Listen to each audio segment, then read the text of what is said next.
Good morning, everybody. Welcome to PhotoJoseph's Photo Moment. As always, if you want to scroll past the chit-chat in the morning, just scroll down to the bottom. You'll see a link in the top of the description taking you to the start of the actual show. Good morning, everybody. Welcome to the show. Good to see the live audience tuning in as always. Good morning, Achita. You are here very early this morning. Good morning, Martin. And we'll see who else is tuning in this morning. So today, hey, I've got a new idea of the format of how I'm going to kind of restructure things a little bit in the show. Good morning, Carl. And see what you guys think of this. And technically, we think this is going to work. We still have to run some tests. But one of the challenges, as you know, is the show is sometimes long, and we want to try and compact it. And I'm working with an editor, but that really isn't working. Like, an overseas editor, there's language barrier. It's not happening. I'm not totally discounting it yet, but it's just not happening yet. Good morning, Sean. Good to see you here this morning. Good morning, Alec and Michael Kjelgaard. I just like saying your last name now that I know how to say it. Mike Weaver, Sully. Good morning, everybody. So cool to see you guys. So here's what I'm thinking for a revised format. Tell me what you think of this. So as it is right now, here's what happens, right? I start the show with the graphic, right? The graphic comes fading in. So when we start playing, you got a still screen on the graphic, music into me. I do a little quick good morning. You can jump to the beginning. Then we have a little banter, and then we start the real show. Link down at the bottom, right? And then we do the real show, and I break for comments a couple of times. And that makes for a long show, sometimes 30, 40, 50 minutes long. It's kind of long. With the meat of it kind of interspersed throughout. And there was the idea that if we edit that down, we take the meat, edit it down, we can get it down to 10, 15 minutes, ideally under 10. That's kind of a bit of a stretch, but you get it down to just the main meat of it, and then there's that as an option. But that requires time, effort, money, yada, yada.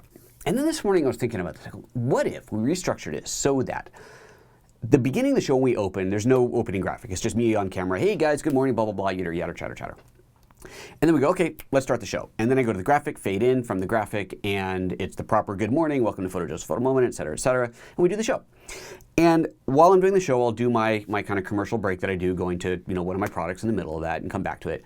And I will be monitoring the comments. I'd be monitoring the comments, but only trying, and this is the hard part, only trying to grab the ones that are really, really relevant to something I'm saying right now. Like, like the time that I couldn't figure out how to do the thing on the microphone pack. We'll just pretend that never happened. Looking out for things like that that are really relevant if I'm asking direct questions. But things that are maybe not super direct, relevant, skipping for the moment. Doing the show, ending the show, having an actual rolling, the closing graphic, the whole four square, blah, blah, blah, blah, the whole four square thing. And then I come back for another start and spend as much time as is necessary chit-chatting with you guys, answering questions that have come up. And then on the YouTube side of things, once that's done on the YouTube side, we can take the end part, the Q&A discussion, cut that and create a new show. And this is the part we have to test still, because YouTube has an editor that allows you to take a piece of a show and create a new one from it. I can't combine shows. I can't cut a piece out of the middle of a show, but I can take an existing show, take a piece of that and create a new show. And then I can take that existing show and cut the beginning and the end off. So I'd end up with two separate shows. There's the one that's the meat of the show. And then there's a second chit chat with the Q&A. So if someone gets to the end of that and goes, oh, there's a lot of questions. I think there might be some good stuff in here. I want to go watch the second one. Or they go, that's it. I got what I needed, and they're done. That's the idea. Again, I'm not sure on the YouTube side. What we have to make sure is that when you take a piece and create a new video from it, that it doesn't kill the original. That's the big question, the outstanding question. But tell me what you think of the format. So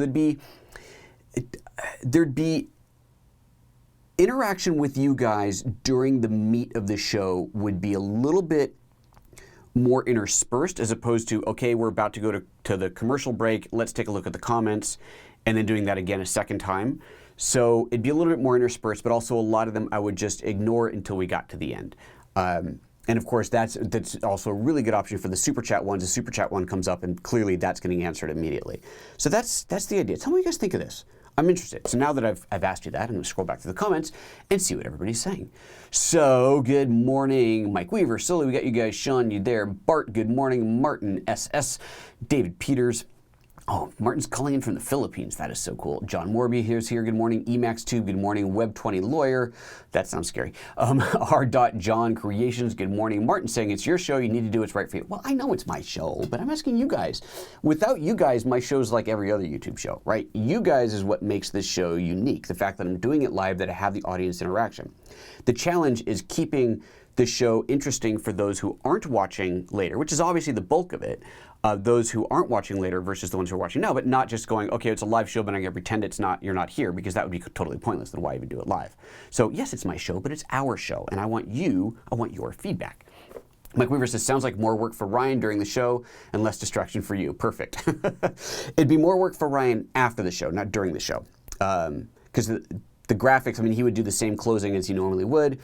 While he's doing that closing, I would swap out the graphics for my intro, and then he'd say, ready, and I'd go roll in on the new graphics. So not really any more work for him until after the show. Then it's more work. Marvin says, sounds like a plan. Try it. We'll let you know if it sucks. That's what I want to hear. Thanks, buddy. Carl says, with regards to yesterday's show on time-lapse, it works every time on my G80.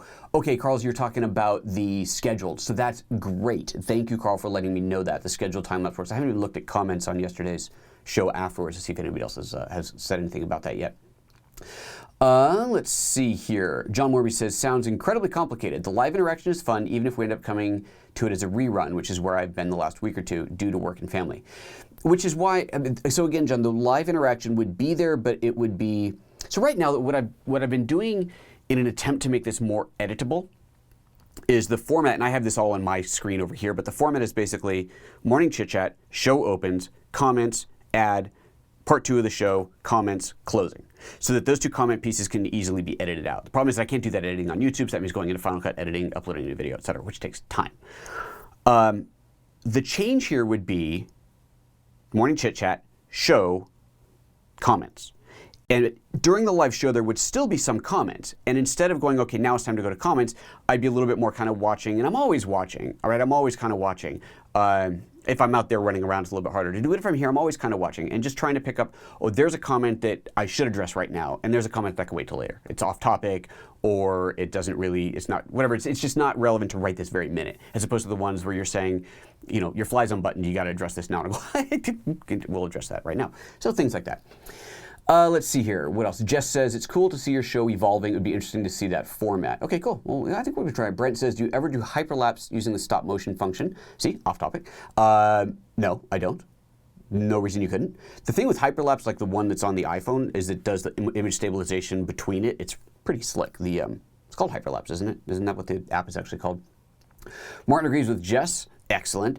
John says it would be better in a way if the chat was recorded and scrolled past in the recording too. Yeah, I know. So even when we're watching later, we can see the comments. That is something that Facebook does that's really slick. YouTube does not do that. Hopefully they'll figure that out. They'll steal that from them. But Facebook's interaction, Facebook still sucks because it's 720p only. There's no monetization and there's no discovery of the show afterwards, whereas YouTube is all about that. So a lot of reasons not to do Facebook. Marvin's a separate QA section would be good, so some of the answers would be more easily found after the live show, so good idea. I wouldn't necessarily, we wouldn't like script all the questions, we wouldn't go and type them in like we do for the proper Q&A show every Monday. But we could, and since this is something we have done in the past, we could do this as well. It's just copy the entire comment thread and paste that in as a first comment, the entire chat thread and paste that in as a comment. YouTube really needs to work on this whole live chat thing and saving it. It totally sucks that they throw it away. Web20 Lawyer says, sorry if the name sounds scary, it's not supposed to, just a big fan. Lawyers are always scary, just saying. Mike Weaver says, that being said, the new format idea feels like the best of both worlds. More comments and a quicker, more concise edit. Your flavor wouldn't suffer in my opinion. Awesome. Click Critic says, sorry again, what shows I've followed you or seen you on YouTube as what shows live have you followed or seen on YouTube as reference? None. On it, I mean, there's a lot of live stuff going on, but I haven't seen anything that does what I'm doing. So, I don't know. I mean, I don't watch a whole lot of YouTube live, but if there's something else out there that you think I should look at as reference material, by all means, tell me. But I'm kind of, I'm doing this on my own and figuring out as I go, because it's kind of fun that way. Michael says, think it's an awesome idea, skipping off topics in the main stake. Very good. ClickTrick says, it's good. I'd like to see a countdown to show start for morning chit chat. Yeah, we've talked about that as well, and the challenge there, so I could say, all right, we have 5 minutes for morning chit chat, but then if there's not that many people here, and I'm like, I've got 3 minutes to go and there's nobody here, what are we gonna do? Or, oh my God, there's so much I gotta talk about and do, and I've got 30 seconds to do it in. So there's that. So this way, it would get cut off, right? Unless you're here live, so this part of the show, what we're doing right now, only would be visible to the live people. Once the show is broadcast, this goes away forever. This part of it, the pre-show ramble, which is really only relevant to those who are actually here. Otherwise, it's just, I mean, it could be kind of interesting, but honestly, how many people really watch this? I would think most people probably skip to the beginning of the real show. DP40635 says, some of the best things I've learned from your show came from random off-topic questions, which would still be there. They would just be separated out to the second part, which is great. Facebook's now offering monetization, Sean says. Are they offering 1080p in Discovery? If not, they're still dead. But it's good they're monetizing finally. You know, they realize that people actually want to make money off their platform. Go figure. They've been taking it's time to give back. ClickTrick says, the way people know it's done by the start of the show because I like your morning banter. That way people know it's done by the start. Right, because you like the morning banter. And the morning banter is here if you're only if you're here. That's the way to go. Audio is capped at 128K in Facebook. Also, 2 thumbs down. There's Big Jake coming in with the audio side of things. Audio sucks in Facebook. Silly says, I am truly one of a kind. Why, thank you, Silly. Okay, product intent, last one. Off topic, any plans for collabs with other YouTubers? Your work with Max is interesting. Would be fun to do with more. Yeah, I would love to. That just comes down to money. Money on both of our sides. So as the show evolves and grows and there's more income, I absolutely love to do more collaboration projects. That's super cool. If I lived in LA or Portland or some big city where there's a lot of YouTubers, it'd be a lot easier to do. I'm like the only one here. So there's that. But I think next time I go somewhere, like, I might go to Portland next week. I don't think I have time for anything like that. But, you know, I'm going to Sweden this summer. I mean, it's a family vacation, but maybe I'll take off a time and find a YouTuber there to do something with. It'd be kind of cool. There's this guy there, kind of PewDiePie, kind of big. I think he's there, but I don't think he really cares about what I do. Okay, let's do this. John Murray, poll topic, do you skip the preamble? I could do that. That's actually a good idea. I probably should do that. Okay, we'll keep that in mind. All right, let's get this thing started. See, now we've gone 12 minutes in, and we haven't even started the show yet. Let's have a show, shall we? Let's do it. Good morning and welcome everybody to PhotoJoseph's Photo Moment, the first daily live show on the photo topics on the YouTubes every weekday morning, 9:30 a.m. Pacific. You should be here live because live is fun and cool. If you're here live, thank you. If you're not here live, come live sometime, 9:30 a.m. Pacific. For those of you who are here live, you know the routine. If you want to get my attention, do a little @PhotoJoseph chat in there so I can grab your comment. And if you really want to get my attention, you hit that little $sign, does the super chat, and that really gets my attention, and then I can answer your question right away. So today's topic is a complete and total ripoff. If you look up here, there's already a little link up there to a video done by DSLR shooters, DSLR shooters, something DSLR shooters, I think that's what it's called. Great YouTube channel, super, yeah, you absolutely want to subscribe to them, do that. And now I'm trying to find the video so I can be really kind of legit about this. DSLR shooter, shoot. Oh yeah, DSLR video shooter, that's the name of the channel. DSLR video shooter, mute that, we don't want to hear him. This guy's channel, let me make this full screen, definite shout out to these guys because I am completely ripping them off today. They've got all kinds of really great content in here. If you're not a viewer of this, you do want to check it out. They're awesome, really nicely produced, nicely edited, good quality lighting, good quality video. I dig their channel, so definitely check them out. They got a few more subscribers than I do, look at that. Hoo-hoo. One day. So they did a show a while back that was about a $50 monitor for your camera, on-camera monitor. And I kind of found it by random. It was one of those suggested videos, and I watched it, and I thought, oh, I got to keep this in the back of my head. And then when I was setting up for my GH5 training that I'm recording, I've got this camera, which is going to be the tight shot, right? So I'm going to have the GH5 in front of me here, and I'm going to have a tight shot on there, so as I'm knobbing the buttons and so on. And I thought, you know, I really need a monitor so I can see what this is seeing. Like the flip out LCD works, but it's small, of course, and the camera's going to be at a bit of a distance. And I just wanted to be able to see for sure that I glance up and see that I've got everything in position right. And so I thought I need another monitor. Well, my Ninja is going to be being used to record something else, and that's a very expensive thing to have just for a monitor. And I thought, oh, I remembered I saw this video. So I checked it out, watched the video again. I'm going to order it. $50 for this thing. How can you go wrong? It doesn't record. It's not even 1080p, but it takes in a 1080p signal, and that's all that matters.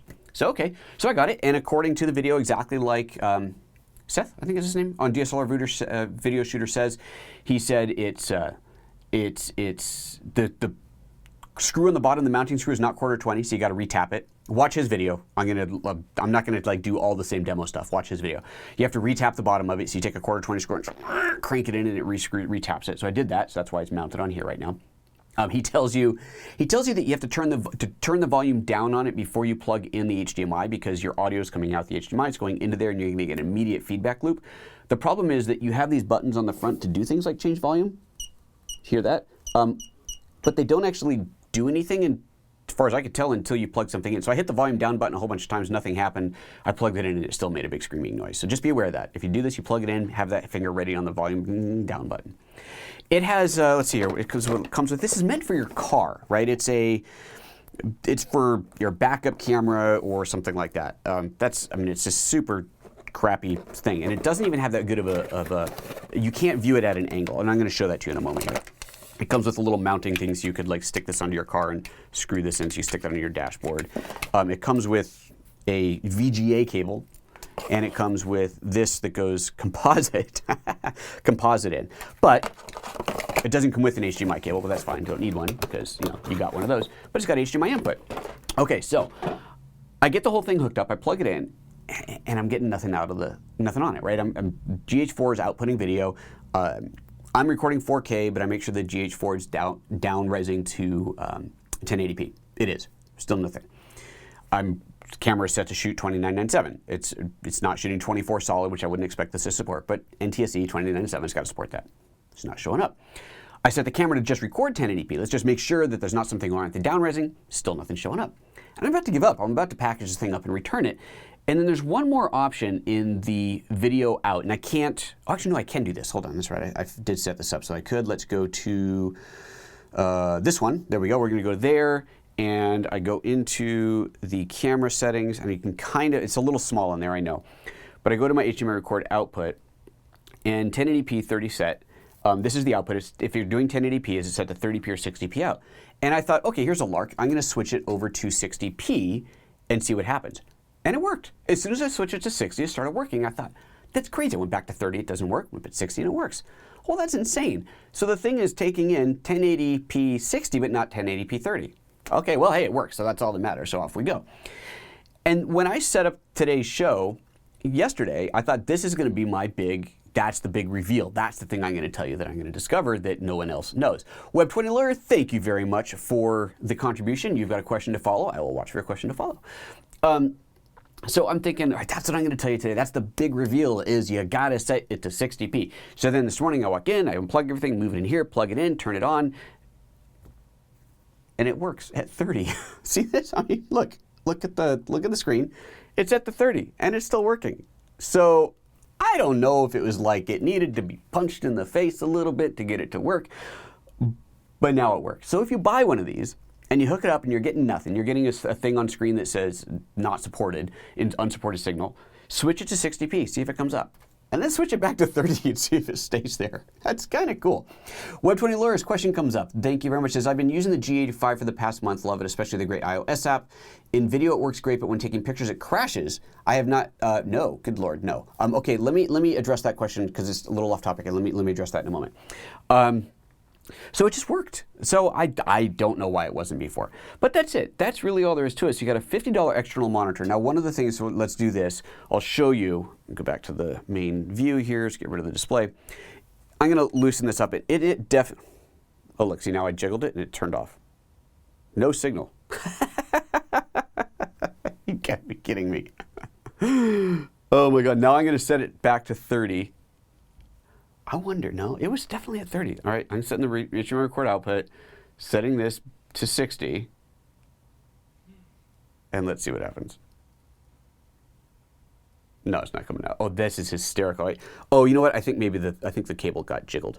Aha, see, that's why you like the GH5 with the big solid cable. Yep, that you do. All right, let's see if it comes back on. This is actually gonna be great if it doesn't come on at 30, but it comes back on at 60.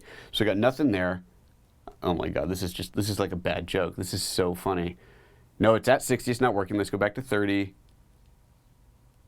Nothing. Oh my God. Oh, you know, I wonder if I hit, oh, I might have switched the input. Maybe that's what I did. Let's go mode, AV2, VGA. It's thinking, I think that's what it was. HDMI, there we go. All right, when I grabbed it, I hit the input button, the mode button. These buttons are super sensitive, so you gotta be real careful with them, as you have just discovered. Okay, that's what that was. All right. So what was I gonna show? I was gonna show you that you can barely see this thing when it's off angle, so off axis. So let me, right now, so you're looking at it pretty straight on, that's pretty good. As I tilt it up, reflections notwithstanding, let's try and keep this straight. There you go. You can see how it's all solarized. It's like we're looking inside the skull. You get down at an angle this way. Let's rotate that a little bit. Go down an angle that way, so it gets all weirdly solarized. So it really is only valid when you're looking straight onto it. But if that's okay with what you're doing, I mean, I certainly wouldn't try and use this out in the field or any kind of real shooting environment like that. But when you're in a studio, controlled environment, you can set the monitor and leave it one place. It works. I mean, for $50, you could do a lot worse, right? I think it's pretty slick. Yeah, I likey. Okay. So that's it. That's all there is to talk about on that thing. $50, you got it in there. The link's down below. Make sure you watch the video from DSLR Video Shooter. He'll show you a little bit more about it, but I think it's pretty good. All right, let's hit this question that Web20 Lawyer asked, and then I'll show you something else. So again, Web20 Lawyer says, I've been using the G85 for the past month. Love it, especially the great iOS app. In video, it works great, but when taking pictures, it crashes. Have you experienced this? No, I haven't. I also do not have a G85, but if this is a common problem, believe me, I would have heard about it.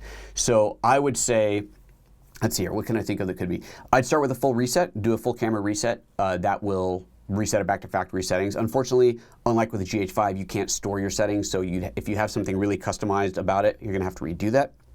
But that would be the first place I would start. If you haven't, take the battery out, leave the battery out for a few minutes, put it back in. That kind of does a little reset on the camera. Make sure your memory cards are reformatted every time you're shooting, so you don't want to just erase pictures off your memory card. Reformat your memory card every time. Maybe there's some weird write error that it's hitting that's just feeding something back that's causing the camera to crash. Those are the things that come to mind right away. So I would run through those. If none of those help, then I would give Panasonic a call. It sounds like you may have an issue with the camera, and that happens. It's a very complicated electronic piece of gadget. Things do go bad. All right, let's take a look at the. We're gonna look at the comments before we do that. Oops, wrong screen. Before we do that, I do want to bring this guy up because guess what?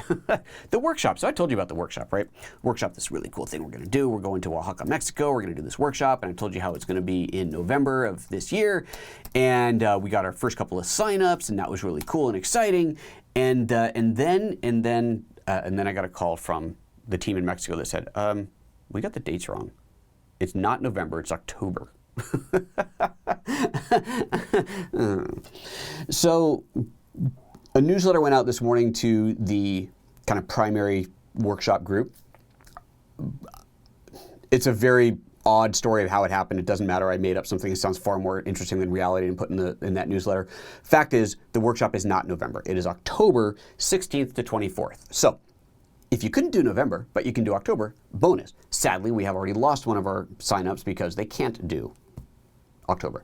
So that means one more seat is open. Bummer. Hopefully that works out in some of your favor. So if you're thinking about the workshop, check it out again. October 16th to 24th, you'll want to arrive on the 16th at the latest. It's better to arrive sooner.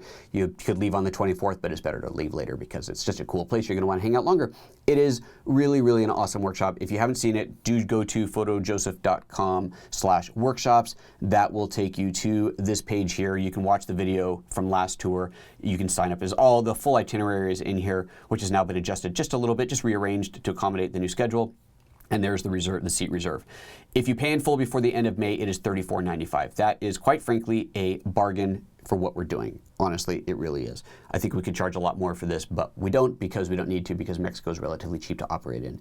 And this way we can still make a reasonable profit, have a good time doing it, and fill up the class and have a great time. And the food alone is just totally worth it. It's going to be fun. It's going to be a lot of fun. So hopefully some of you guys can come out there. Let's see what else is going on in the comments here. I'm going to scroll back on the chat, see if there's anything else I wanted to hit on. Martin's telling me the PewDiePie is based in London these days. Oh, well, there you go. Look at that. Seriously, that'd be like the last guy. I'd be the last guy he'd ever have on a show. He's a totally different program. And is he still #1 YouTuber? It's insane how big that guy's channel is. Cobblestick says the DSLR video shooter, he's just one man, like Batman. Like Batman. Just one man. Cool. I didn't know it was just one man show. Good for him. And John Morby says, no, I'm Batman. How do you know that I'm not Batman? Do you know who Batman is? You don't? Then maybe it's me. Let's see what else we got going on in the chat. Marvin says sometimes it needs 3-fingered salute, Control-Alt-Delete, yeah, or just not hitting, he's talking about this, or just not hitting the power button, the mode button. Mike Weaver says, do you hear the sound the monitor makes? It's the sound of $50 leaving your wallet. No, that would be the sound of it getting returned if it didn't work. That's one of the great things about buying online these days. It's super easy to return. Giacomo says, is it usable with the GX7 or the GX8? Talking about this. It will be usable with anything that outputs HDMI. Now the GX7 oh boy, I'd have to plug in each one of those to check. I don't remember exactly what you get out of the HDMI port. So yesterday, when I was doing the time-lapse show, I had the LX100 on here, which has HDMI out, but its HDMI out is designed for playback. That's what it's designed for. It's not designed for external recording. The GH series cameras, the GH4, GH5s, those are the ones that are truly designed for recording on the video out, giving you control over the format, downsampling, and so on the video out. Other cameras often fall somewhere in between. You might get a video signal out, it might not have the control of the resolution and so on that you get on the GH series. I would actually have to look on the G7 and the GX7 and the GX8 and see what they do output. GX7, I'm almost positive the GX7 doesn't. I'm also almost positive I've plugged in a GX8 here before. Hey Ryan, on the table where I'm doing the GH5 recording, the GX8 is there. That's the silver body. Grab that and bring that to me, would you? We'll try it out right now. We'll try it with the GX8. I'm not going to fire up the GX7. That's collecting dust somewhere. And I'm pretty sure I've done something with that and it didn't work. I don't know what it was I tried to do with it. Anyway, we're going to give it a try with the GX8. Thank you, sir. And let's just see what this guy does. So let's see. This has, of course, a mini HDMI port on it. Yep, same HDMI port. Let's turn this thing on. And it's telling me there's no memory card. We don't need that out. Let's just see what we get. So unplug this. And plug this into here. Let's see what we get. Auto forward, because performance may be degraded while down converting 4K to 1080. Okay, so it is down converting. Oh look, we already have a signal up there. All right, well there's the answer to that question. So that works. Let's see what kind of controls I have. Is the menu is on, so you're seeing that as well. Here, let's do this. You can see that menu. Actually, let me zoom in a little bit tighter on that as well. Focus on there. So it's a little bit tighter there. You can see that. Okay, so I'm going to go to, I think it's under the video setting in here. I'm looking for the HDMI output. Nope, it's probably under here then. Oh, wait, no, that would be under this menu. Sorry, TV connection. That's what it's called on here, right? It's not called HDMI out. The only camera that has, I'm just double checking, but I'm pretty sure the only camera that has the HDMI out setting is the GH series. So this one has TV connection, is what it's called. TV aspect, so see again, it's really meant for monitoring on a TV. 16:9 it works. HDMI info display, so you can turn that on or off, so that's the same thing. So if I turn that off, we're now going to get a clean output, no menus on it. If I turn that back on, then we get our menu back. 3D playback, 3D or 2D, interesting. No idea what that is. And VR link, which is some weird Sony thing. So I think it doesn't matter. Anyway, so yeah, so that works. Now I am assuming, let's see, what is this thing actually outputting? So we go into the camera settings here and see what this is set to. This is set to 4K 30p, so it's obviously down-resing to 1080p, right? That was the option. We saw that in here, didn't we? TV connection, TV aspect. Oh no, it doesn't tell you, so it's just automatically. So it's not outputting 4K. Okay, so there's that. It is not outputting 4K. It is outputting a 1080p version of this signal. Now, I don't know if I set this to 24p, let's see what happens. I do not know if this monitor supports 24p, so no, nothing's coming up on the display. Let's go back to this view. Nothing's coming up on there, so it must be outputting 1080p 24 right now, which that display does not support. If I put this camera back to 4K 30, then it's outputting on the HDMI 1080p 30, and let's see if that comes back on. Yep, and it comes back on. So, okay, so there you go. So you can use it as a monitor, which is what it would be using. Obviously, you're not going to be recording with this. It doesn't have a recorder. But you can use it as a monitor. Great. So there you go. Cool. That should answer your question, because that was your question. Awesome. Good question. Cobblestick says, can you come to London to do a workshop or course? I would love to. Cobblesticks, get some friends together. Figure out what you want to do. Where should we go? Let's do one. I think it's a fabulous idea. You tell me where you want to go. Do you want to help lead it? Do we want to do London? Do you want to go out in the country somewhere? I don't know. There's a few photographers there. I'm sure people are doing workshops there, but I would love to come out there. That'd be fun. Let's see here. Productanterna says, when you're going to Sweden, let me know. That's right, you're there. I have some great contacts for fun activities and nature experiences in the north. Could hook you up. Why, thank you, Productanterna. It is going to be in August, right before school starts, late August, that we're going. We're out there for like a week. It's going to be awesome. But thank you. Martin says, I agree, come to London. You're like a distant mate now. Thanks, Martin. A lot of London support. I got to come to London. All right, you guys figure out what I should do there. What do you want to do? A workshop? We got to do more than a photo walk. I mean, it kind of takes some money to get there, so it's going to have to be profitable. It's a lot more expensive to get to London than it is for me to get to Mexico, I can tell you that for sure. but I would love to. I would love to. SkateTube says maybe an Atomos would take the signal. The Atomos would absolutely take the 24p signal out of here, but again, it's going to be 1080 out of this camera. Yeah. The cool thing about the Atomos is it tells you exactly what it's getting, right? So if, actually I could do that right now. Let's see here. So we're outputting, yeah, let's just do it. God, that is one tight cable. Let's see here. I'm going to plug this into my, which I can't show you this. I can't pull this onto camera without disassembling things, but I will just plug this in. And let's see what it says it's outputting. It has to be outputting 1080p 30. And whoa, it says it's outputting 4K 30. So this must be automatically, wow. Okay, so this camera is automatically downsampling for that monitor, even though there's no, because there's no way this thing is actually taking a 4K signal. Cool. Wow. All right, so you get 4K out on the GX8. I did not know that. Neat. Killer. All right. What else? Good question. I'm glad you asked that, and that gave me a chance to plug that thing in. Marvin P.A. says, if you combined a course with the Duke of Edinburgh scheme here in the UK, you could probably get a good response. I don't even know what that means. It would only need to be a 3-day residential course to qualify. Duke of Edinburgh scheme. Okay, message me privately, Marvin, or email me. You know how to email me, and let me know what you'd be talking about. Stonehenge, Mark Ryan says. Let's see here. +1 for London, another London, you'd sign up. Okay, all right, you guys. All right, let's go to London. Let's figure out when. Let's make this happen. Let's do a London workshop. I think this is a great idea. I have no idea what we're going to do. We're going to have fun. Let's see here. Martin says, looks like a lot of us Brits here are happy to put you up if needed. Well, I appreciate that, but if I'm going to go all the way there, a hotel would be good. But I appreciate that. That's very kind of you. Okay, let's wrap this thing up. I think that's good. Don't forget about the workshop that is in Mexico. Look, you Brits want me to come there. I want you to come here. And you know what? I got to tell you, the weather in Mexico is better, especially in October. Although October in London is not terrible, but it's going to be better in Mexico. Keep that in mind. Other thing, let's see what else I want to throw up here. Let's throw this guy up here because, of course, you don't want to forget about the GH5 training, gh5training.com. The course is currently in production. That's, of course, what you saw the whole shenagle setup thing on before. If you missed that, link here. That was Tuesday's video, I think. We did a whole, showed you behind the scenes of how that's getting all set up. That was super fun. But that's in production, and you can pre-order it now and save yourself like 40%, I think is what it's set to. Yeah, great, because it's going to be 100 down to 60, 99, 59, whatever. $59 to pre-order, and you will get early access to the courses, to the individual videos as they start getting released.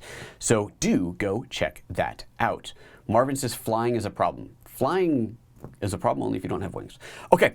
Let's wrap this thing up. I am out of here. I got work to do. Take care of yourselves, guys. We'll see you next time. Bye-bye.